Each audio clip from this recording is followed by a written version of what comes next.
Hi, third grade. So I know that science is one of your favorite things to do at school, and I am missing doing that with you. So I thought that maybe we would do sort of a St. Patrick's Day science experiment. I know it's not St. Patrick's Day anymore, but it's St. Patrick's week, so that counts, right? So for this experiment, please, before you do any experiments that I might do with you, please make sure that you ask your parents to use every single thing that you're going to need. So you might say, well, Mrs. Fasig, I'm allowed to use a plate. No, ask your parents before you use the plate, please. Just ask them so that they know what you're using and they know what you're doing. So all of these objects you should probably have at home. If not, you can just enjoy me doing it. But if you have them, then you can do the experiment with me. So the first thing that you'll need is a plate. I have a small plate. You can also do a dinner plate. You need milk. You don't need a ton of milk. It just needs to be enough to cover the surface of the plate. You need food coloring. Now, I am going to only use 3 colors. You can use 2 colors, 3 colors, 4 colors. It has to be at least 2, but you can use whatever colors you would like. You need a cotton swab, and you need dish detergent. So just the regular dish soap that your parents use to wash the dishes. I put it in a little container beforehand because you're going to be putting it on the Q-tip, and it's a lot easier to dip the Q-tip in rather than to try to squirt it on. So that's just my word of advice there. So first what you're going to do is you're going to pour the milk onto the plate, and you don't need a lot. That was about 1/4 cup if you're measuring it, but it just needs to cover the plate like that. So please do not put much more than that or you're just going to make a mess. Then what you need to do is you need to take your food coloring and you need to put little drops of it right in the center of the plate. So you're not going to put it along the outside edge, and you want to make sure that they are not touching. You do not want the little dots to be touching. So I'm going to put a couple little dots here, and I'm going to put them, you can do more than one of each color. It doesn't really matter as long as they're not touching each other.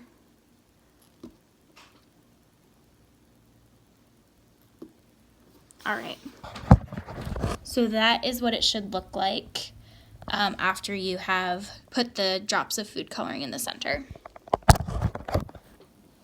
Then what you're going to do is you are going to dip the edge of the end of the Q-tip into the soap.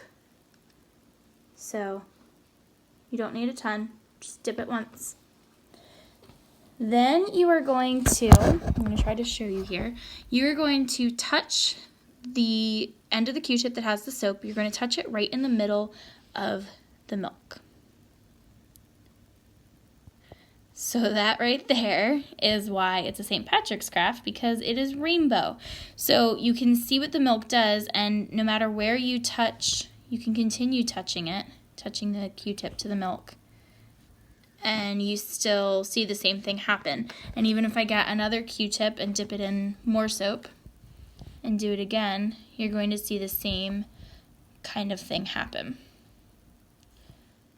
So let's talk about why this happens. So milk has fat in it. It has a lot of fat.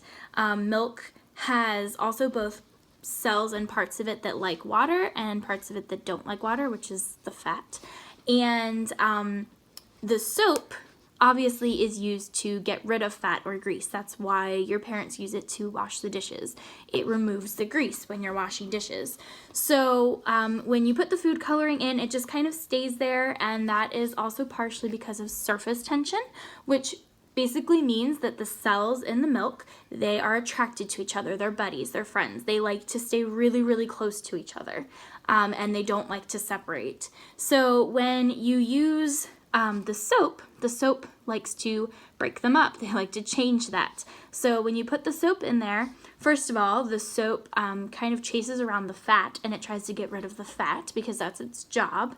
It gets rid of the grease, and it also breaks up the surface tension. So it stops the cells from being really, really close to each other and wanting to stay close to each other, and it separates them, which is why you can see all of the colors.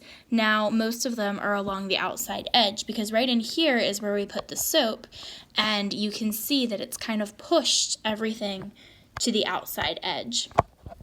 Now, depending on what kind of milk you do this with, it could have a different result. So whole milk has the most fat in it, and then there's 2% milk, which is what I use. There's also 1% milk and skim milk. Skim milk has the least fat in it.